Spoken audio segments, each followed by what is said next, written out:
अस्सलाम वालेकुम friends, welcome back to top smarties drama serial Ishq Mein तेरे सदके। हूर के इश्क में पड़ा हुआ जुल्फ़िकार जैसे ही नूर नज़र आती है तो उसको हूर की कमी महसूस ही नहीं होती। कमी तो महसूस होती है मगर उस कमी में थोड़ी सी शिद्दत कम हो जाती है। अब वो चाहता है कि नूर के साथ कुछ भी बुरा ना हो। हूर के साथ तो वो बुरा कर चुका है मगर वो चाहता है कि नूर को के साथ कोई भी कुछ भी बुरा ना करे। इसीलिए नूर को समझाता है कि सालार तुम्हारे लायक नहीं है। वो जैसे ही नूर को घर से लेकर आता है, नूर पहले ही कह चुकी है कि आप मेरे लिए मुश्किलें बढ़ा रहे हैं, जबकि जुल्फ़िकार ने कहा कि सालार तुम्हारे लिए सही इंसान नहीं है, वो तुम्हारे काबिल नहीं है, तुम उसको छोड़ दो, नहीं तो वो तुम्हारी ज़िंदगी ख़राब कर देगा। अब ये बात नूर अच्छी तरीके से जानती है मगर वो कोई भी फैसला नहीं कर पा रही क्योंकि उसके पास कोई ऐसा ठिकाना नहीं जहाँ के वो जा सके सालार को छोड़कर। जुल्फ़िकार की माँ ने भी जुल्फ़िकार को कह दिया कि नूर के पीछे भागना शराब है तो शराब के पीछे मत भागो, जिस पर जुल्फ़िकार का कहना था कि शायद वो शराब ही मेरा मुकद्दर हो, शायद वो शराब ही मेरी किस्मत में लिखा हुआ हो।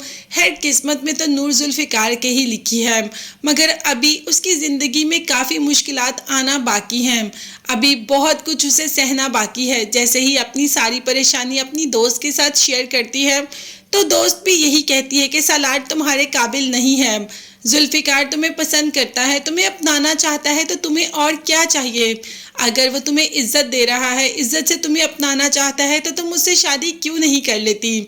तो नूर ने कहा कि तुम ऐसा कह भी कैसे सकती हो, मैं किसी की निकाह में हूँ, जिस पर दोस्त का कहना था कि सालार भी तो तुम्हारे निकाह में है, वो किसी और के बारे में सोच सकता है ना, किसी और की तरफ जा सकता है तो तुम क्यों नहीं।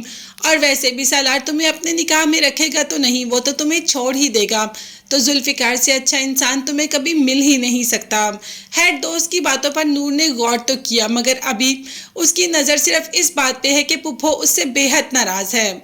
सालार तो बहुत खुश है, फाइनली उसकी और अरुष्मा की शादी की बातें तो शुरू हो गई, इसीलिए तो नूर के पास आता है कि तुम्हें इस घर से जाने की ज़रूरत नहीं है, तुम चाहो तो तुम इस घर में मेरी बीवी की हैसियत से रह सकती हो। तुम जानती हो ना कि मैं तुम्हें क्या कहना चाह रहा हूँ, समझ तो तुम्हें सारी आ रही होगी। नूर को समझ तो सारी आ रही है मगर उसका बस नहीं चल रहा कि वो सालार से अपनी जान कैसे छुड़वाए, मगर उसे सालार से अपनी जान छुड़वाने की ज़रूरत है ही नहीं, सालार तो वैसे ही उसको छोड़ रहा है। अब नूर जुल्फ़िकार के साथ जाती है तो पुप्पो इस बात पर बेहद गुस्सा होती है।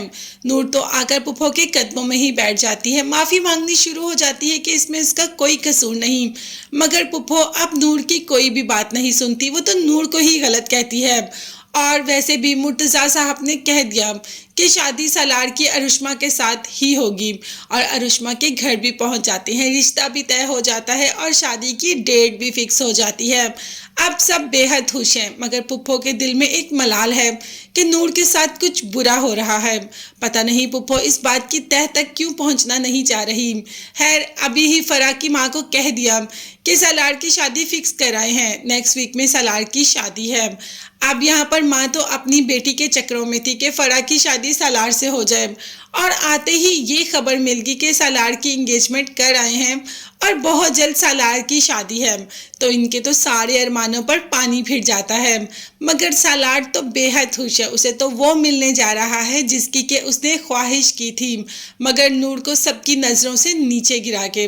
देखते हैं आगे आने वाले एपिसोड में क्या देखने को मिलेगा। क्या नूर के आंसू पुप्पो को अपना फैसला बदलने पर मजबूर कर देंगे या नूर जुल्फ़िकार की किस्मत में है इसीलिए तो ये सब हो रहा है।